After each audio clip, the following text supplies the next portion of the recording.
നോക്കുന്നത് നിങ്ങളൊന്ന് നോക്കി പറഞ്ഞോ അവിടെയുള്ളത് എന്താ അറിയില്ല. അതിനൊന്നും ഞാൻ പറയാൻ ഉദ്ദേശിക്കുന്നില്ല. ഇവിടെ രേഖ ചർച്ച ചെയ്യാൻ വേണ്ടി വന്നു നിങ്ങളുടെ ആടെ പോയി, രണ്ടാമത്തെ ആളവിടെ പോയി, നാലാമത് കുഞ്ഞിരാമനോടെയാണ് പോയത്, നാരായണോടെയാണ് പോയി ചൊല്ലി MLA കാണുന്നില്ല, നോക്കിയാൽ മതി എവിടെയായിരുന്നു. നിങ്ങൾക്കല്ലേ നിങ്ങളുടെ കയ്യിലല്ലേ ഈ സാധനമല്ലേ ഉള്ളൂ. വെറുതെ വേണ്ടാതെ അവരെ ചോദിക്കും. അതേന്ന് അതുകൊണ്ടെന്താ കുഴപ്പം? പാർട്ടി കോൺഗ്രസിൻ്റെ അകത്ത് നമ്മുടെ പാർട്ടി MLA-മാരും റൂം വന്നിട്ടുണ്ടോ? അത് തന്നെയാണ് പറഞ്ഞത്. ആ സമ്മേളനത്തിൻ്റെ അകത്ത് എല്ലാ MLA-മാരോ MP-മാരോ ഉണ്ടാവില്ല. അത് അതുണ്ടാവും. സ്വാസംഗലാണ്, ഇപ്പം സ്വാസംഗം തന്നെയാണ്. അത് നിങ്ങൾ ചോദിച്ച ചോദ്യം അതൊന്നുമല്ല. നിങ്ങൾ അയാളെ എവിടെയുള്ളത് എനിക്കെങ്ങനെ ഇപ്പോൾ ഞാനിവിടെ പത്രസമ്മേളനം നടത്തിക്കൊണ്ടിരിക്കുമ്പോൾ എനിക്ക് കണ്ടുപിടിച്ച് പറയാൻ പറ്റും. നിങ്ങളല്ലേ നോക്കണ്ടേ? ആ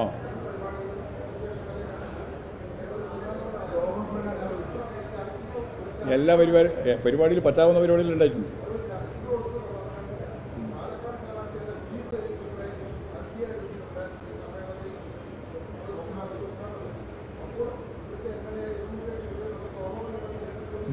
ജനങ്ങളല്ല, നിങ്ങൾ ചോദിക്കുന്നതാണ്. ജനങ്ങൾക്ക് ഇതൊന്നും ഒരു പ്രശ്നമുള്ള കാര്യമൊന്നുമില്ല. സമ്മേളനത്തിൽ ആരൊക്കെ വന്നിട്ടുണ്ട്, ആരൊക്കെ വന്നില്ല എന്ന് നോക്കിയിട്ടാണ്.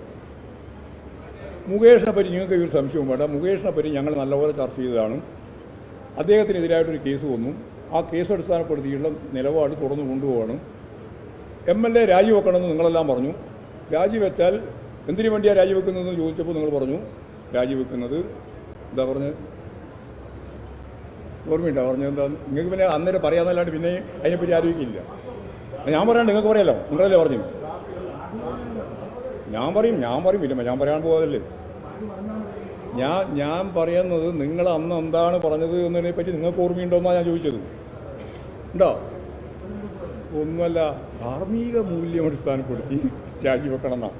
അപ്പോൾ ഞാൻ ചോദിച്ചു, ധാർമ്മിക മൂല്യം അടിസ്ഥാനപ്പെടുത്തി രാജിവെക്കാം, എന്നാൽ ധാർമ്മിക മൂല്യം അടിസ്ഥാനപ്പെടുത്തിയിട്ട് ആ കേസ് വെറുതെ വിട്ടു കഴിഞ്ഞാൽ തിരിച്ചെടുക്കാൻ ധാർമ്മിക മൂല്യം അടിസ്ഥാനപ്പെടുത്തി ഭരണഘടനാപരമായി MLA ആകാൻ വകുപ്പുണ്ടോ എന്ന് ചോദിച്ചു. അപ്പോൾ നിങ്ങളാരും ഇല്ല എന്ന് പറഞ്ഞു. ഇല്ലെങ്കിൽ പിന്നെ രാജിവെക്കണ്ടാവും. അത്രയാ കാര്യം.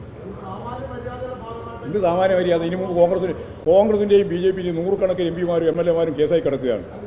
എന്നിട്ട് ഇവിടെ സാമാന്യ മര്യാദ പറയുന്ന കുറേ ആളും സാമാന്യ മര്യാദ ഏത് ദേശീയ രാഷ്ട്രീയത്തിലോ ഇപ്പോൾ ഈ പറഞ്ഞത് മുഴുവൻ ഞാൻ ദേശീയ രാഷ്ട്രീയത്തിൽ നിലപാടല്ല ഞാൻ ഇപ്പോൾ ഇത്ര നേരം പറഞ്ഞത്. അതന്നെയല്ലേ പറഞ്ഞു ഇത്ര നേരം. നിങ്ങൾ എന്തായിരുന്നു ആലോചിച്ചുകൊണ്ടിരിക്കുന്നത്? ഞാൻ പറഞ്ഞു, വളരെ വ്യക്തമായിട്ട് പറഞ്ഞു, ഇന്ത്യയിലെ ഏറ്റവും അപകടകരമായ കാര്യം BJP-യാണ്. BJP സംഘപരിവാർ വിഭാഗങ്ങൾ ഒരു നവഫാസിസ്റ്റിക് രീതിയിലാണ് കാര്യങ്ങൾ കൈകാര്യം ചെയ്തുകൊണ്ടിരിക്കുന്നത്. അത് ഫാസിസത്തിലേക്ക് പോകാതിരിക്കാൻ അതിനെ പ്രതിരോധിക്കുക എന്നുള്ളതാണ് പാർട്ടിയുടെ ഏറ്റവും പ്രധാനപ്പെട്ട ലക്ഷ്യം എന്ന് ഞാൻ ചൂണ്ടിക്കാണിച്ചല്ലോ, നേരത്തെ പറഞ്ഞല്ലോ. അതുതന്നെയാണ് പ്രധാനപ്പെട്ട കാര്യം. ഇന്ത്യ മുന്നണി നയിക്കാൻ ഈ കോൺഗ്രസിന് സാധിക്കുന്നുണ്ടോ? എന്നിട്ടാണോ ഡൽഹിയിൽ തോറ്റേ? എന്നിട്ടാണോ ഹരിയാനയിൽ തോറ്റേ?